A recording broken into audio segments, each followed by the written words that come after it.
Olá, meu nome é Mariana, sou professora de português. Hoje nossa aula de literatura será sobre a obra da Júlia Lopes de Almeida, uma obra com 30 contos, intitulada Ânsia Eterna. Vamos lá?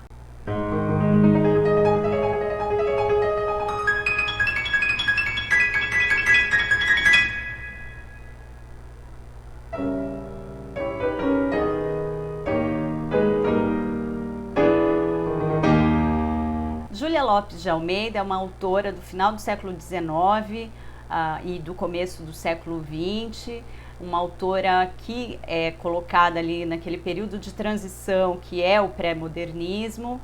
E naquela época, como vocês imaginam, as mulheres elas não tinham acesso, não praticavam nenhuma atividade intelectual como essa autora, a Júlia Lopes de Almeida, que era jornalista, escrevia para jornais, era colunista de diversos jornais, dava palestras, era uma pessoa à frente do seu tempo, abolicionista, ou seja, era pela abolição da escravatura, pela república também e pelo direito das mulheres, né? Nos seus textos ela coloca muitas vezes, muitas questões sobre o lugar subalterno ali da mulher naquela sociedade, que é algo que ela viveu ali na pele como escritora, muitas vezes preterida injustamente por outros, só por conta, enfim, do seu gênero, né, por ser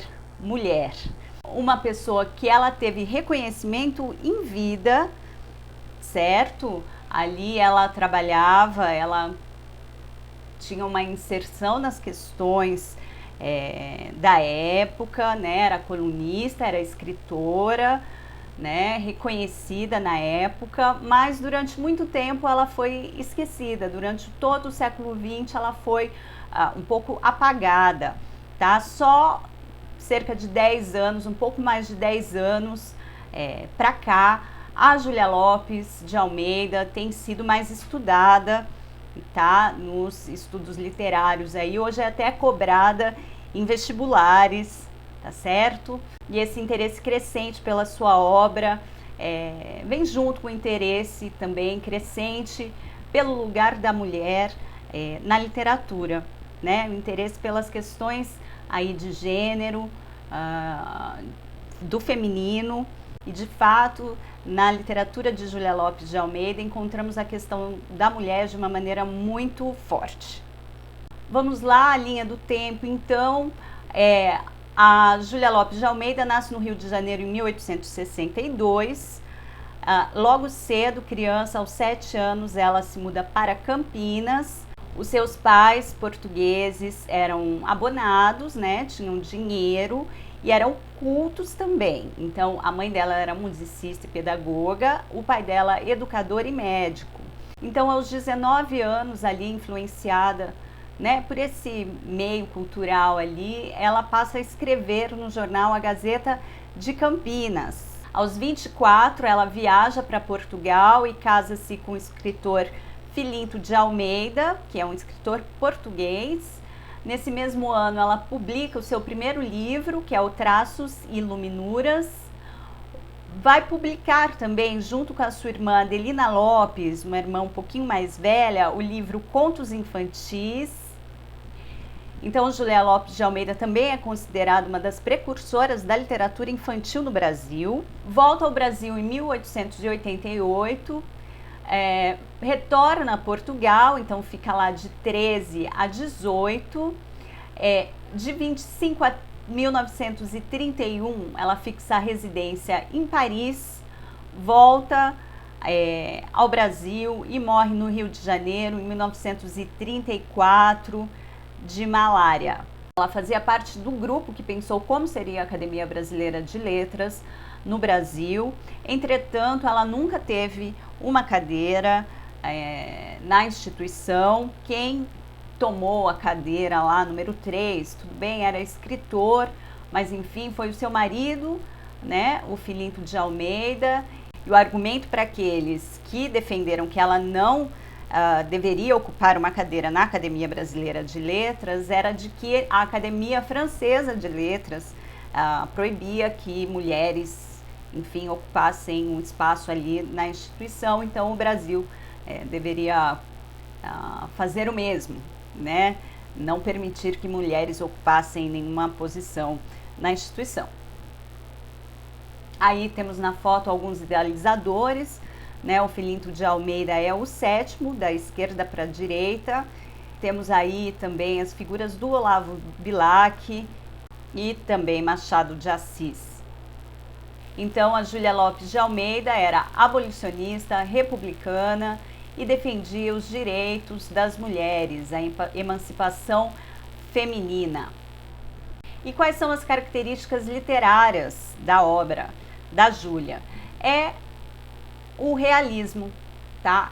A busca pela objetividade, a valorização da razão e as críticas sociais feitas nos seus textos. Além das crônicas de jornal, ela fez contos, romances, né? Ou seja, prosa, e teatro também, drama, tá? Então estão aí para vocês verem a série de obras dessa escritora muito importante para a história da literatura brasileira. Diversas obras em diversos gêneros, tanto drama, teatro quanto prosa. Uma dessas obras é Ânsia Eterna, um livro de 1903, um livro de 30 contos. Nesse livro, o realismo convive com o trágico, o insólito e o grotesco. Nas obras anteriores ao Ânsia Eterna, a autora traçava comportamentos humanos, né, figuras humanas, tentando entender ali como o meio influenciava no comportamento, né, dos indivíduos, bem aos moldes ali do realismo de então.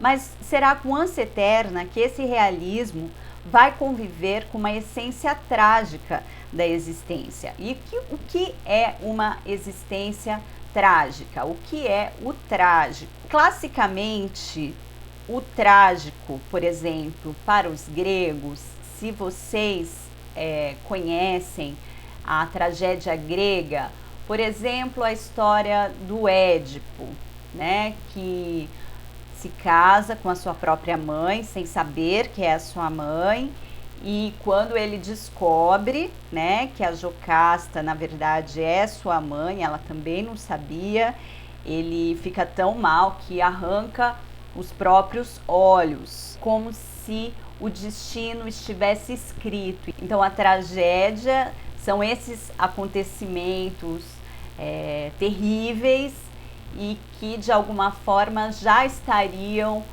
traçados no destino dos personagens. Então a Júlia Lopes pega esse realismo e coloca, adiciona essa dimensão trágica da vida nesses contos de Ânsia Eterna. Além dessa visão trágica, de alguma forma as personagens já estão predestinadas a passar por essa situação terrível, ao insólito também, ou seja, o que não é banal, o que não é corriqueiro, uma coisa estranha, há sempre um estranho nessas histórias. E há também o grotesco, né, das necessidades humanas mesmo, mais baixas, né, das paixões muitas vezes egoístas.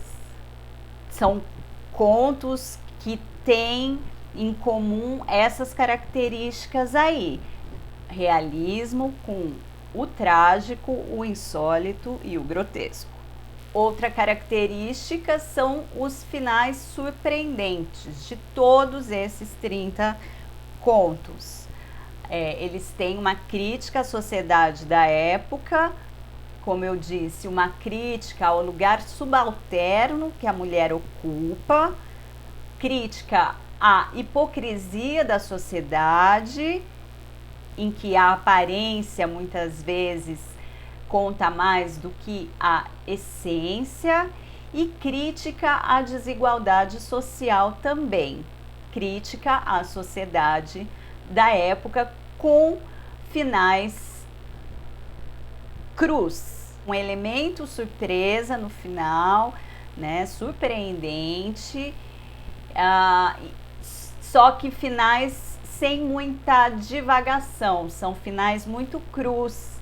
Ela conta a história e deixa para que o leitor tome suas próprias conclusões daquela crueza, do grotesco que ela mostra ali, né, do insólito que ela está a mostrar ali. Nesta aula iremos trabalhar 3 contos: Ânsia Eterna, que dá o nome ao livro, Os Porcos e a Caolha. Seria impossível tratar de todos os contos em uma aula, então o que é aconselhável é que leiam. Vocês irão gostar de conhecer Júlia Lopes de Almeida. Então, o primeiro conto do livro, Ânsia Eterna, inicia-se com uma conversa de 2 amigos. Um dos amigos pergunta ao outro o seguinte: e o teu livro? Quando aparece o teu livro? Né? E o amigo lhe responde: parece-me que nunca. E começa a dar as suas razões. Ele diz que ele não quer deliciar o leitor, ele diz que ele não quer florir a frase, né? Ou seja, ele traça uma série de razões ali em que podemos perceber que, na verdade, a autora está criticando o parnasianismo, aquele jeito florido de falar da época, né? Vejamos aí um trecho. Pouco me importo de florir a frase, fazê-la cantante ou rude, recortá-la a buril ou golpeá-la a machado. O que eu quero é achar um engaste novo. Quero escrever um livro novo, arrancado, desculpe, do meu sangue e do meu sonho. Então, ele quer fazer algo novo, algo realmente que mostre a essência dele. Ele não se preocupa com o leitor, mas em certo momento ele diz: o preconceito, o preconceito. Quando eu vejo as folhas em branco, eu penso que há o preconceito. Ou seja, parece muito que a própria autora está a reclamar da sua situação como mulher, a ânsia de escrever sempre um novo livro, um livro definitivo, na verdade uma vontade de perfeição, que essa personagem, que esse amigo que está contando porque o livro dele nunca sai, né, é uma ânsia pela perfeição, que ele sempre quer escrever o livro definitivo, mas ele nunca consegue. Ele vive um conflito.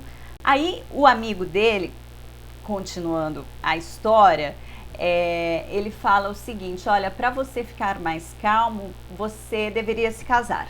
E aí ele diz: não vou me casar, porque as mulheres, elas não entendem que você, enfim, precise se dedicar para a literatura, elas não compreendem ser preteridas, né, pelos livros, e vou contar a você uma história que ocorreu comigo, que condensa tudo isso que eu estou a dizer, né? E o que ele está a dizer? Dessa ânsia dele de ser perfeito e nunca conseguir por algum motivo. E aí ele começa a contar uma história, tá? Então é uma história dentro de outra história. E aí ele vai dizer o seguinte, que numa certa ocasião ele estava num passeio público, né, numa praça, e viu uma senhora, uma mulher, que colocou os olhos, que fixou os olhos nele e não tirou os olhos dele. E aquilo o arrebatou de uma forma que ele ficou apaixonado. E aí ele vai imaginar, né, o que é aquela figura, né? Ele se apaixona, então ele faz uma imagem que muitas vezes não existe, né, que ocorre quando a gente se apaixona, uma imagem que não existe na cabeça dele sobre aquela mulher. Vamos ler o trecho. Os olhos azuis da moça diziam-me no seu brilho discreto e sagrado: eu farei a tua felicidade. Sou educada, sou ativa, sou modesta, compreendo e amo as artes e tenho o coração aberto para as ternuras conjugais e maternas. Vê como sou simples. Fixamo-nos longamente. Aqueles olhos não se desviaram dos meus com o pudor pretensioso das moças, nem tampouco tiveram arrogância ou malícia, continuaram serenos e claros, tristes, sem pretensão, com uma franqueza de alma limpa.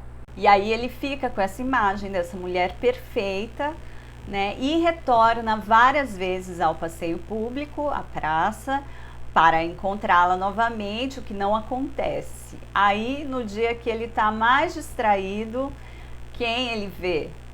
A amada. Ela está com uma mãe com algumas crianças ali, né? E uma dessas crianças cai e chora muito. Ele corre, socorre a criança e vai levar a criança de volta à mãe. E é essa oportunidade que ele tem de cumprimentar a amada, né? Cumprimenta a mãe e vai cumprimentar a amada, que, entretanto, não lhe responde nada. Só o que a outra diz. É cega, fazendo um sinal. Ou seja, é uma história que acaba com um final surpreendente, que fala do insólito, que é uma história realista, né? Fala de coisas que acontecem concretamente, né? E o final é bastante cru, tá certo? Não há divagações. O título do livro, a partir deste conto e de outros também, é muitas vezes interpretado como sendo a metáfora do desejo feminino por igualdade e respeito, tá? Então, não só essa personagem, esse rapaz que não consegue se apaixonar, que não consegue escrever a obra perfeita, escrever o livro que deseja, se sentir feliz com esse seu trabalho, né? Mas também como a autora, através dos seus personagens, aí vai criticar essa impossibilidade da mulher ser reconhecida pela arte que pratica, que faz, que exerce. No caso da Júlia, é a literatura. Um outro conto também, chamado A Valsa da Fome, fala também nessa ânsia pela arte, né, e que de alguma forma vai ser estancada pelas condições ali sociais.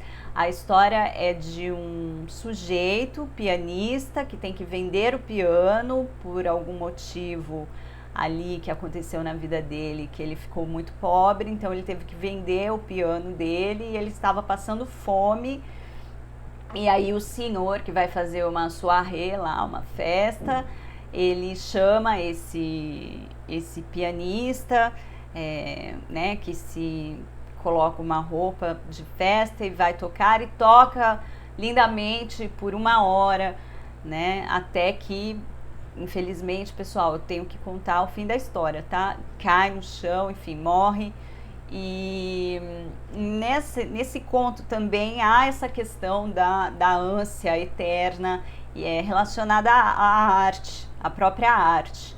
Há lá um trechinho. Que música nova seria aquela onde os sons borbulhavam muito fervor contínuo, marulhando como a onda ou rompendo em remígios de aves gorjeadoras. Que música seria aquela para levar de roldão no leve compasso da valsa risos e agonias, badaladas de sinos, frases de loucos e suspiros de amor?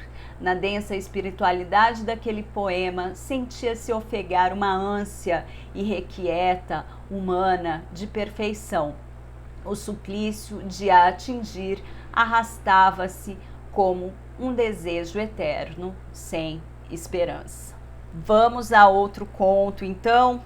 Os Porcos é o título do conto aqui escolhido para que adentremos nesse universo juliano, tá certo? Os Porcos começa assim. Quando a cabocla Umbelina apareceu grávida, o pai moeu-a de surras, afirmando que daria o neto aos porcos para que o comessem. Então, a Umbelina, né, que era uma moça com os traços de índia, muito bonita, que colocava flores no cabelo, ela se envolveu com o filho do patrão, era muito graciosa, muito feliz, mas o filho do patrão deixou-a de lado, estava inclusive tratando de casar com uma outra pessoa. Ela fica grávida e o pai dela faz isso com ela. Ela de fato não gosta do filho que traz na barriga, mas ela também não acha que essa criança deveria ser comida pelos porcos como seu pai havia lhe prometido, tá? E aí diz ali, ninguém pode fugir ao seu destino, diziam todos. Estaria então escrito que a sua sorte fosse essa, que o pai lhe prometia de matar a fome aos porcos com a carne da sua carne e o sangue do seu sangue? Então ela não gostava do filho que ela carregava na barriga, ela queria se vingar ao mesmo tempo desse filho do patrão, né, do pai da criança, mas ela também não achava que essa criança devia servir de comida aos porcos, né? Servir de comida aos porcos, olha aí que grotesco, tá? Isso é o grotesco, é o baixo. E o que é a tragédia? Essa criança estaria destinada a servir de comida aos porcos, né? Ninguém pode fugir ao seu destino. Vejam aí os elementos, né, que a gente vem falando, da tragédia, do destino, né, do grotesco e do insólito. E aí, o que vai acontecer?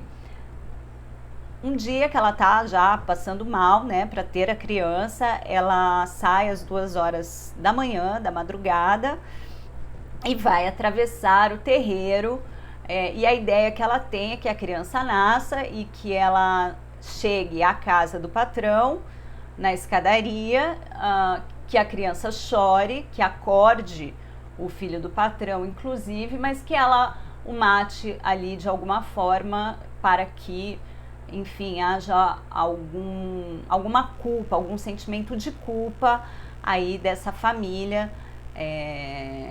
do pai da criança. Isso ela tem na cabeça. Mas ela, numa noite de luar, nesta noite de luar, ela vai atravessar o terreiro, né, e começa a passar muito mal. Muito mal, agacha-se na grama, pende a cabeça para trás, essa criança nasce, né? Ela é tomada por um amor materno, essa criança começa a sugá-la, mas ali, como é descrito, é como se ela desmaiasse, tá? Como ela desmaiasse e a aurora chegasse, o dia começasse a chegar. Então, as luzes ali mudam, né?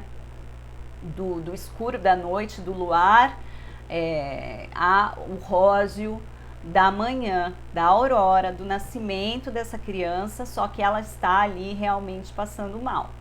E nessa confusão dela, ela vê um vulto negro chegando, um vulto de tetas gordas se arrastando. Ela escuta um som terrível, e esse som terrível é a criança dela.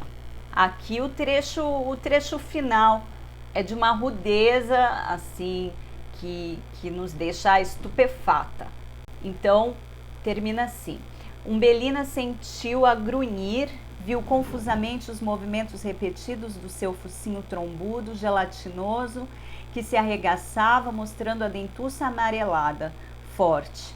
Um sopro frio correu por todo o corpo da cabocla e ela estremeceu, ouvindo um gemido doloroso, doloridíssimo, que se cravou no seu coração aflito. Era do filho. Quis erguer-se, apanhá-lo nos braços, defendê-lo, salvá-lo, mas continuava a esvair-se. Os olhos mal se abriam, os membros laços não tinham maior vigor e o espírito mesmo perdia a noção de tudo.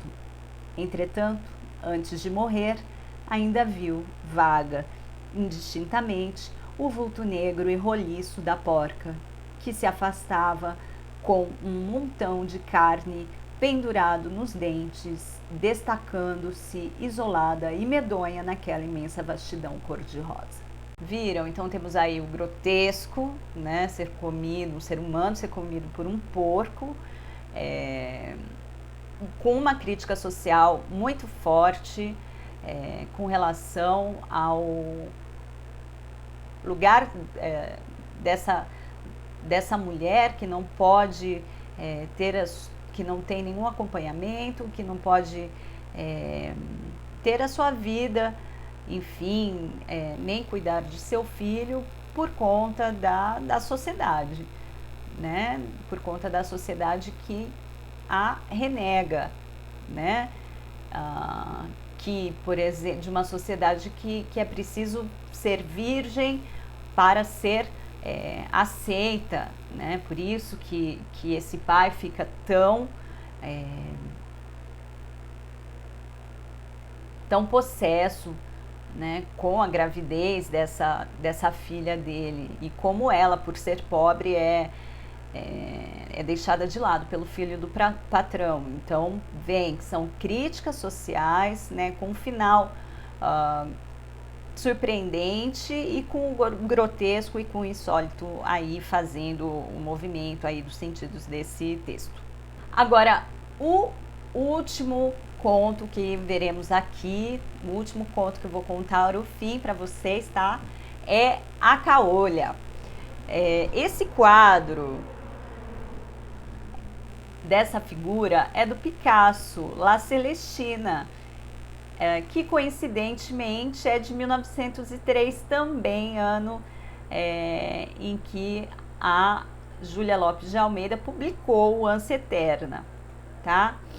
E qual é a história da Caolha? A Caolha era uma mulher descrita assim: o seu aspecto infundia terror às crianças e repulsão aos adultos. Não tanto pela sua altura extraordinária magreza, mas porque a desgraçada tinha um defeito horrível. Haviam-lhe extraído o olho esquerdo, a pálpebra descera mirrada, deixando, contudo, junto ao lacrimal, uma fístula continuamente porejante. Olha a descrição da autora, né? Olha o realismo aí presente. E, bom, o que acontece com essa mulher, a Caolha? Ela tem um filho que ela ama, né? E é um filho que cuida dela também. Ele trabalha, ele contribui financeiramente ali para a casa deles, mas ele sempre sofreu, sempre não. Com o passar do tempo, ele foi sofrendo muito o que dizemos hoje ser o bullying, né? Na escola falavam sempre: olha, o filho da Caolha, na rua, e aí, filho da Caolha, o filho da Caolha. Ele praticamente não tinha nome, tá certo? Então ele sofria muito com isso, passou a sofrer muito com isso. Mas ela o amava, né? Vamos ver um trecho aí sobre essa relação entre ela e o filho. Daquele filho vinha ali todo o bem e todo o mal. Que lhe importava o desprezo dos outros, se o seu filho adorado lhe apagasse com um beijo todas as amarguras da existência? Um beijo dele era melhor que um dia de sol, era a suprema carícia para o seu triste coração de mãe. Mas os beijos foram escasseando também com o crescimento do Antonico. Em criança, ele apertava nos bracinhos e enchia-lhe a cara de beijos. Depois, passou a beijá-la só na face direita, aquela onde não havia vestígios da doença. Agora, limitava-se a beijar-lhe a mão. Então, ele, aos 11 anos, pede para sair da escola, ele sai da escola, ele inicia a sua vida numa oficina de um marceneiro, é também humilhado, né? Sempre o filho da caolha, aquilo se repete para ele, né? São risos, enfim. Ele fica doente, né? Pelos sintomas, parece que é depressão ali, que ele começa a bocejar, ficar magro, fica em casa um tempo. Mas aos 16 anos, a mãe dele consegue um outro trabalho para ele, explica ao patrão a situação dele, conta a história e pede encarecidamente para que não o humilhem no trabalho. E isso acontece, ele passa a se sentir bem ali e chega a idade de namorar e conhece uma moreninha da esquina. Escreve uma carta para ela, né, todo feliz. Enquanto ele está feliz, ele inclusive beija a mãe dele no rosto novamente, todo feliz. E essa carta demora um pouco para chegar, ele começa a ficar apreensivo. E a carta chega, a menininha diz, fico com você, mas você tem que se separar da sua mãe. E ele fica muito abalado com esse sentido prático, né, dessa amada que lhe parecia tão perfeita, mas enfim, ele vai arrumar um jeito de satisfazer a vontade dela. Então ele fala para a mãe dele que o patrão dele pedira que ele alugasse um quarto perto do trabalho, que era para ele ficar perto do trabalho, mas ele visitaria a mãe para ver se está tudo bem com ela. E a mãe, que não é boba nem nada, percebe que na verdade ele está com vergonha dela, né? Então, quando ele arrumou uma namorada, a mãe também já fica com ciúme e briga, né, com ele. E diz o seguinte, esse conto: a caolha levantou-se e, fixando o filho com uma expressão terrível, respondeu com doloroso desdém: embusteiro, o que você tem é vergonha de ser meu filho. Saia, que eu também já sinto vergonha de ser mãe de semelhante ingrato. Tá? Esse filho fica muito mal mesmo, e vai falar com a única amiga da mãe dele, que é a madrinha, né? E conta toda a situação. E olha o que a madrinha diz. A madrinha escutou comovida, depois disse: eu previ isso mesmo, quando aconselhava a tua mãe a que te dissesse a verdade inteira. Ela não quis, aí está. Que verdade, madrinha? Hei de dizer-te perto dela. Anda, vamos lá. E aí essa madrinha pega o Antonico e leva para a mãe, para esclarecer qual é a verdade, tá? Vamos ler aí a parte final para vocês verem como a finalização da Julia Lopes de Almeida é crua, sem divagações, tá bom? Vamos lá? A madrinha do Antonico começou logo: o teu rapaz foi suplicar-me que te viesse pedir perdão pelo que houve aqui ontem, e eu aproveito a ocasião para, à tua vista, contar-lhe o que já deverias ter-lhe dito. Cala-te! Murmurou com voz apagada a caolha. Não me calo, tal. Essa pieguice é que tem te prejudicado. Olha, rapaz, quem cegou tua mãe foste tu. O afilhado tornou-se lívido e ela concluiu: Ah, não tiveste culpa. Eras muito pequeno quando um dia ao almoço levantaste na mãozinha um garfo. Ela estava distraída e antes que eu pudesse evitar a catástrofe, tu enterraste-lhe pelo olho esquerdo. Ainda tenho no ouvido o grito da dor que ela deu. O Antônico caiu pesadamente de bruços com um desmaio. A mãe acercou-se rapidamente dele, murmurando trêmula: pobre filho, vês? Era por isso que eu não lhe queria dizer nada. E é esse o fim do conto, um final surpreendente, trágico, tá certo? E sem muitas delongas aí. Então, em resumo, Ânsia Eterna, um livro de contos realista, tá? Em que esse realismo com essas descrições aí do comportamento humano, das características aí mais grotescas e animalescas nossas aí, convivem com o trágico da existência, né? Essa ideia de um destino do qual não podemos nos afastar, um destino terrível, tá certo? O insólito é uma coisa que não é banal, né? Uma coisa estranha, né? E o grotesco, com um elemento surpresa no final, tá? E com críticas à sociedade da época, por exemplo, todas as críticas aí ao lugar da mulher na época. Por hoje é só, bons estudos, boas leituras, as referências bibliográficas dessa aula. Grande abraço para vocês e até a próxima.